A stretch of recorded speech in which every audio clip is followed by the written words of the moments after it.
Hi everyone! Today we're going to talk about categories of makerspaces, how big they are or how big they should be, what they need to contain, how many people you can fit in them, build-out costs and build-out timeline. My name is Ina and I'm coming to you from Node Makerspace, so let's get started.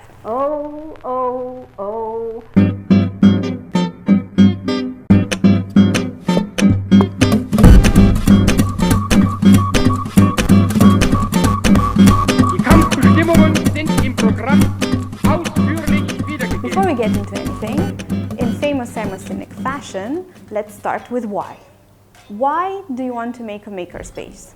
Are you a maker for inclusion or are you an educator for inclusion? Makers tend to be craft-oriented.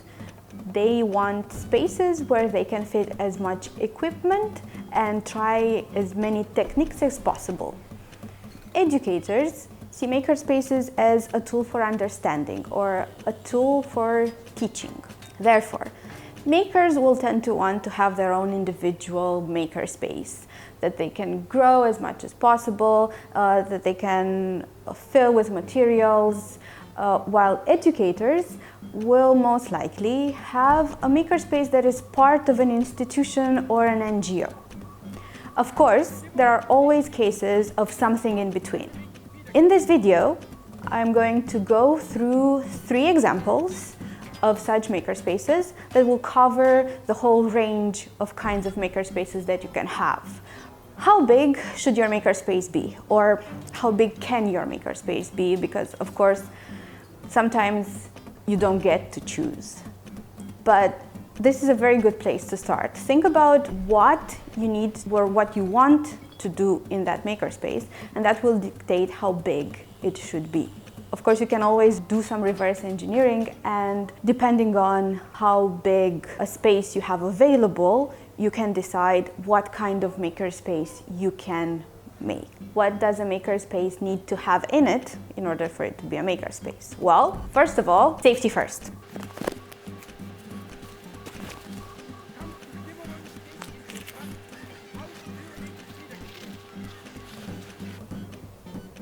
Jokes aside, safety is very important in a makerspace. Whatever kind of equipment you are going to have in there, make sure that you know what you need in order to make the use of it safe. Try and cater the equipment to the public. So if you're going to work with very, very young children, be very careful of the equipment that can cut you or burn you. Always read the safety equipment, and even if it can be annoying to always put on safety glasses or to always have on gloves, reinforce this and know that at any time something can happen.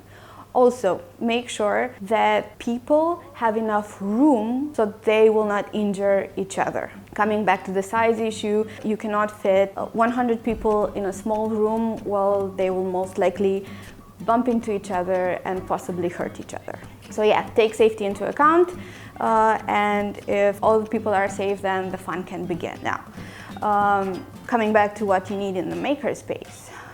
Do you need separate classrooms, or a workshop area, or rental studios, or storage units, and social and food areas? These are some of the spaces that a makerspace might require. Depending on how big your space is and on what you want to do with it, you may have one or more of these spaces.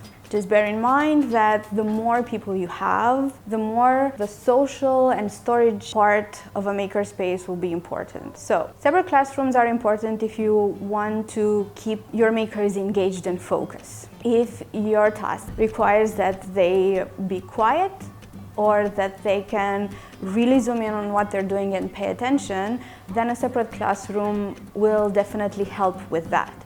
Also, separate areas isolate the people that are in the space from all the chaos and the noise that happens around them, because makerspaces can be very, very, very noisy. Hence, the headphones. Workshop areas are a place where people can interact with each other and build together. So they're the opposite of the classroom. They're a place where people can come together and share equipment. So you don't need to have 100 of each screwdriver. They can all share. They can share the knowledge and share the tools. So workshop areas are usually all about togetherness, but also there are places bigger than a classroom where you can build bigger pieces. Workshop areas usually encourage teamwork. Rental studios can be a very, very good source of income. It is not necessary to have such a space, but in case you need that extra bit of money, a studio you rent can be a very good idea. Also, it is a very nice way of having people from the industry come together. So if you have a makerspace and you want to rent out some of that space, make sure that it is catered to artists, architects, engineers, or people that will enrich your space, that will contribute to the value that you're adding to the activities that you have there. So you might want artists that will help you with workshops or just inspire you, or you might want educators that can help you with your endeavors. Just make sure that if you're building a community in your makerspace, that community will be able to coexist and work together. Storage. I cannot express how important storage is in a makerspace.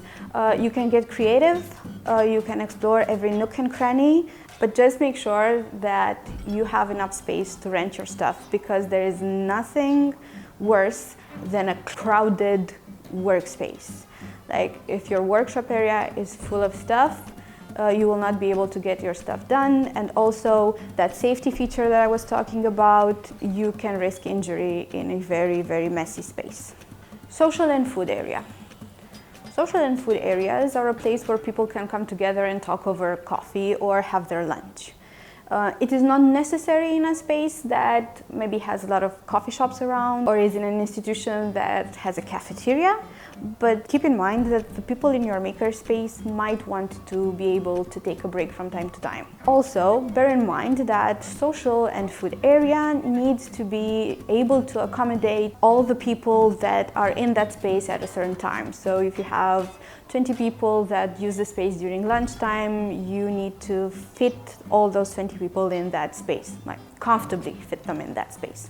This brings us to the question of how many people can fit in a makerspace, or how many people should I fit in my makerspace?